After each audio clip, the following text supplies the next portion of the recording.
energy. All right, since I'm stuck in a little traffic,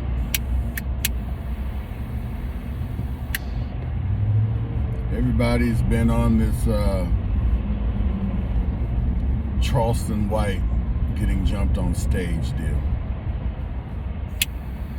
A lot of people feel as if he deserved it.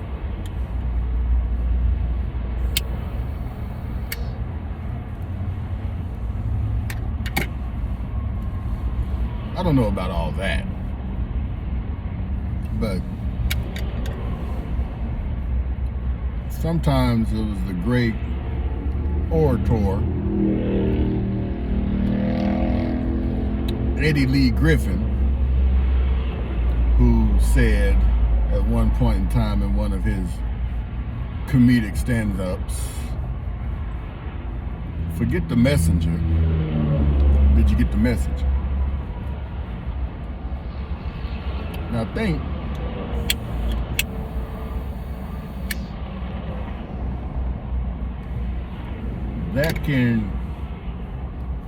that phrase can be attributed to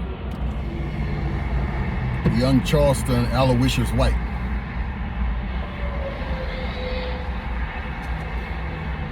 Maybe we may not like his presentation, and we may not like the messenger, but are we getting the message? Another thing, I'm not sure if I would call what he does a comedy routine, although many truths are spoken in jest.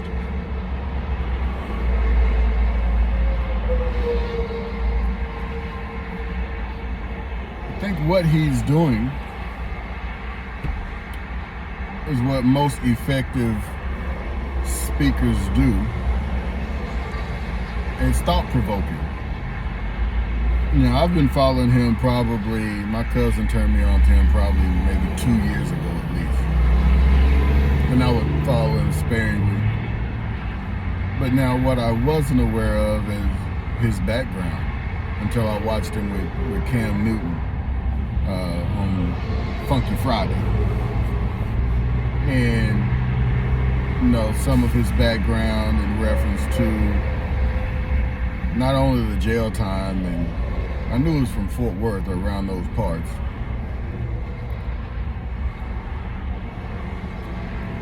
but I wasn't aware of the jail time and all the stuff that led up to it, because it seems like he came from what appeared to be even though it was a single mother household, it was solid as she could have had it, being a single mother. And then the outside influences came in, right? And he ends up hanging out with the wrong crowd, which that happens.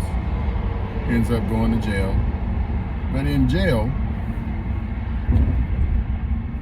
one of the things that happened to him that you don't really hear about is that it appears jail worked. He was reformed. He came out on the other side a changed man, or a changed human being. And what does he do? He becomes an advocate for the children. And then I saw some old clips of him in the bow tie and the gold tooth, and speaking eloquently and being articulate, and news cameras interviewing him and about certain things that are going on in his community that he's trying to stop, because he's become a child advocate. He's trying to cut down on the sex trafficking and all this stuff. All admirable traits, all great things. But it didn't seem like anyone, I don't know if the people in the community were listening to him, but it didn't seem like people outside the community were listening to him. Now, these are his words, right? But then he started going after the rappers. He started speaking like the rappers, using slang and the vernacular and throwing out the N-word this, N-word that, cussing people out over the top, somewhat like an alter ego or whatever of himself, but it has to be within him for it to come out, so it's got to be there, right? And then all of a sudden people start paying attention to him, which is weird. So I think that says less about Charleston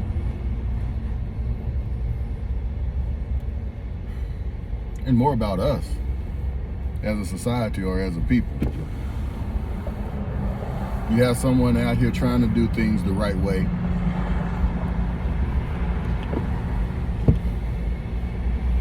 He's going talking to the people who can hopefully make change, the senators, the legislators, trying to get legislation on the books to help his community out as he sees it. But his community is not paying attention to what he's saying when he's presenting that information like a educated, articulate individual. It wasn't until he started being somewhat of a buffoon did people start listening and taking heed to what he's saying. He grabs your attention.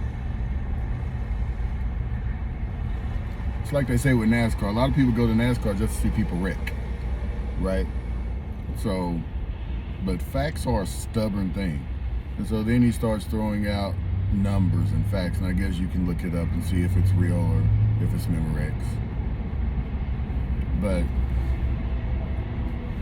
a lot of the things that he says, there's some truth lined in there, right?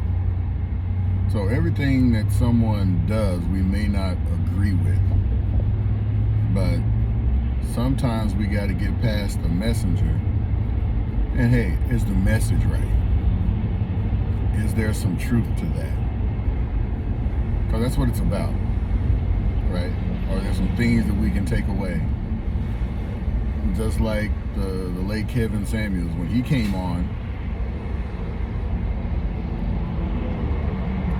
he started out talking to men, not women. He was talking to men, telling men they need to get their act together. They need to, come up with a few trades, multiple streams of income, things of that nature. No one was really paying attention to him when he was talking about men. It wasn't until he started talking to women and speaking to women in the fashion that he was speaking to women, that people start paying attention to him.